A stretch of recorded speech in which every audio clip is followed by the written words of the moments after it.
मंगलवार को प्रधानमंत्री नरेंद्र मोदी ने भारत शंघाई सहयोग संगठन यानी एससीओ शिखर सम्मेलन की मेजबानी की।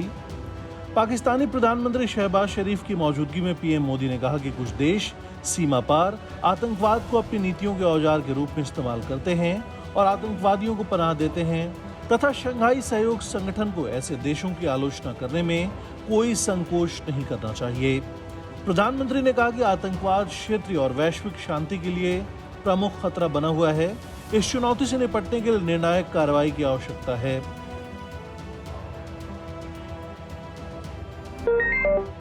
खालिस्तान समर्थकों ने ऐलान किया है कि वो 8 जुलाई को ओटावा में भारतीय हाई कमीशन और टोरंटो वैंकूवर में 2 वाणिज्य दूतावासों के बाहर प्रदर्शन करेंगे।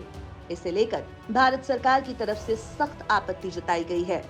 भारत ने ट्रूडो सरकार से कहा है कि प्रदर्शनकारियों को रोकने के लिए कड़े कदम उठाए जाएं। भारतीय एम्बेसी ने कनाडा में स्थित तमाम अधिकारियों की सुरक्षा पर भी चिंता जताई है। जानकारी ये भी मिल रही है कि खालिस्तान अलगाववादियों ने विरोध प्रदर्शन के दौरान भारत के राष्ट्रीय ध्वज को जलाने की भी प्लानिंग की है। भारत सरकार की ओर से कहा गया है कि अगर 8 जुलाई को प्रदर्शन हिंसक हो जाते हैं तो बर्दाश्त नहीं किया जाएगा। एचडीएफसी लिमिटेड और एचडीएफसी बैंक के विलय के बाद अब एक और प्राइवेट सेक्टर की बैंक का मर्जर होने जा रहा है। आईडीएफसी फर्स्ट बैंक के बोर्ड ने आईडीएफसी लिमिटेड और आईडीएफसी फाइनेंशियल होल्डिंग कंपनी के मर्जर को मंजूरी दे दी है। एचडीएफसी ग्रुप के मर्जर के बाद फाइनेंशियल सेक्टर में यह दूसरी सबसे बड़ी मर्जर डील है। आईडीएफसी फर्स्ट बैंक ने सोमवार को एक एक्सचेंज फाइलिंग में इसकी जानकारी देते हुए कहा कि ये मर्जर इस साल पूरा हो जाएगा। हालांकि अभी इस मर्जर को सेबी, आरबीआई जैसी रेगुलेटरी अथॉरिटी की मंजूरी मिलना बाकी है। इस मर्जर के तहत आईडीएफसी के 100 शेयर के बदले बैंक के शेयर धारकों को 155 शेयर मिलेंगे।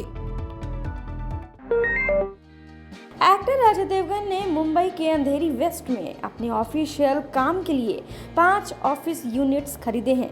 Data analytics firm CRE matrix के मुताबिक ये प्रॉपर्टी अंधेरी वेस्ट के ओशिवारा में सिग्नेचर बिल्डिंग के 16वें और 17वें फ्लोर पर है।